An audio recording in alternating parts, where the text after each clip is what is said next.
महाराष्ट्र व देशभरात महिलांवर होणाऱ्या अत्याचारांच्या घटनात सतत वाढ होत आहे।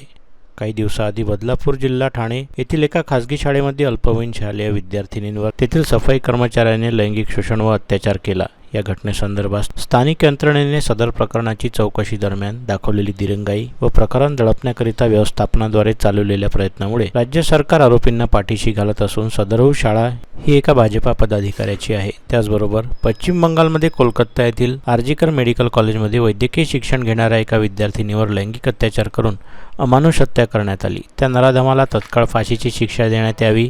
तसेच अकोला जिल्ह्यातील बाळापूर काजीपेठ जिल्हा परिषद शाळेमध्ये एका शिक्षकाने 6 शालेय मुलींच्या असहायतेचा फायदा घेऊन विद्यार्थिनींना अश्लील व्हिडिओ क्लिप दाखवून विद्यार्थिनीचा छळ केल्याचा प्रकार नुकताच समोर आला। वरील सर्व प्रकार महिलांसाठी व शाळकरी मुलींसाठी अत्यंत निंदनीय आहेत। या सर्व प्रकरणांमध्ये मुख्यतः महाराष्ट्रामध्ये स्त्री जातीवर अत्याचाराचे प्रमाण वाढले असून प्रत्येक ठिकाणी आरोपींना पाठीशी घातल्या जातं। बदलापूर प्रकरणामध्ये सदर शाळा ही भाजपा पदाधिकाऱ्याची असल्यामुळे सरकारतर्फे भाजपा पदाधिकारी व माजी लोकसभा उमेदवार यांची सरकारी वकील म्हणून उज्ज्वल निकम यांना नियुक्त केलं आहे।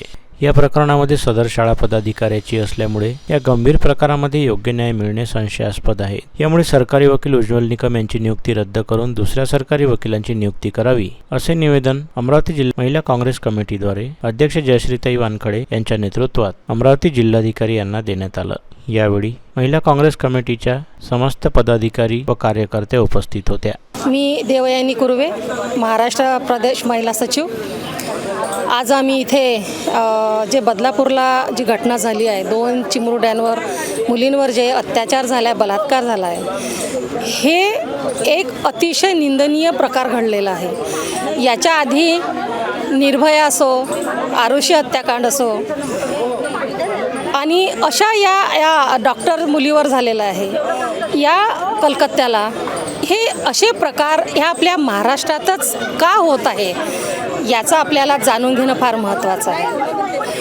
कारण छोट्या मुलींपासनं आज जन्मली मुलगी तेव्हापासनं तर 65-70 वर्षाच्या मुलीपर्यंत महिला आमची सुरक्षित नाही आहे।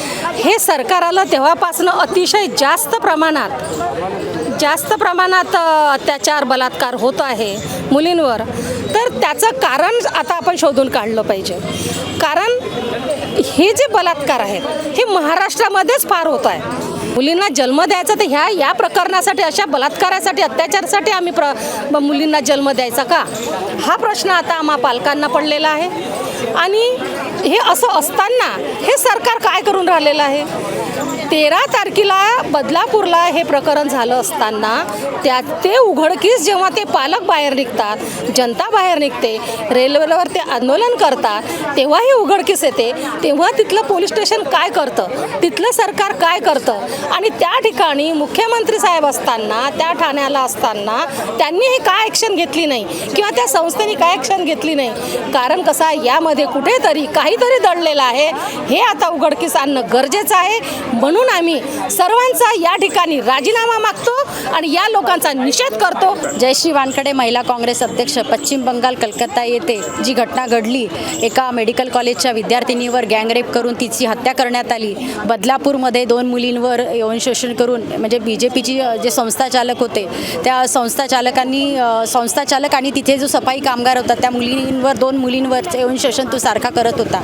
नुकतंच अकोला येथे बाळापूर काजी गावामध्ये जिल्हा परिषदच्या शाळेमध्ये 6 मुलींवर व्हिडिओ क्लिप दाखवून त्यांच्याशी अनैतिक कृत्य करून त्यांचं यौन शोषण एक शिक्षक करत होता। शिक्षक आहे की भक्षक आहे? म्हणजे महाराष्ट्राला ही खूप मोठी लाजिरवाणी गोष्ट आहे। महाराष्ट्राची ही सरकार आहे, करते काय आहे? गृहमंत्र्यांनी राजीनामा दिला पाहिजे, शिक्षण मंत्र्यांनी राजीनामा दिला पाहिजे, मुख्यमंत्र्यांनी राजीनामा दिला पाहिजे। आणि बदलापूरच्या केसमध्ये BJPचे संस्थाचालक तर आहेच आहे, परंतु उज्ज्वल लोकसभा जे लढलेले भाजपचे उज्ज्वलजी निकम यांची सरकारी वकील म्हणून तिथे त्यांची नियुक्ती केली पाहिजे।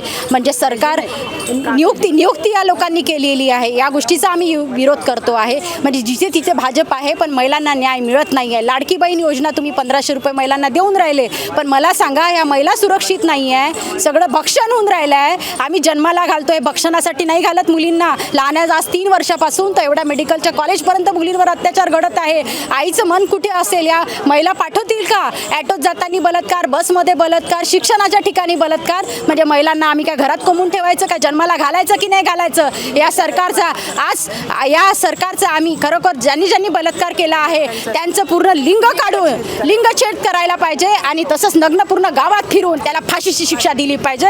आज आम्ही या सरकारचा विरोध करतो.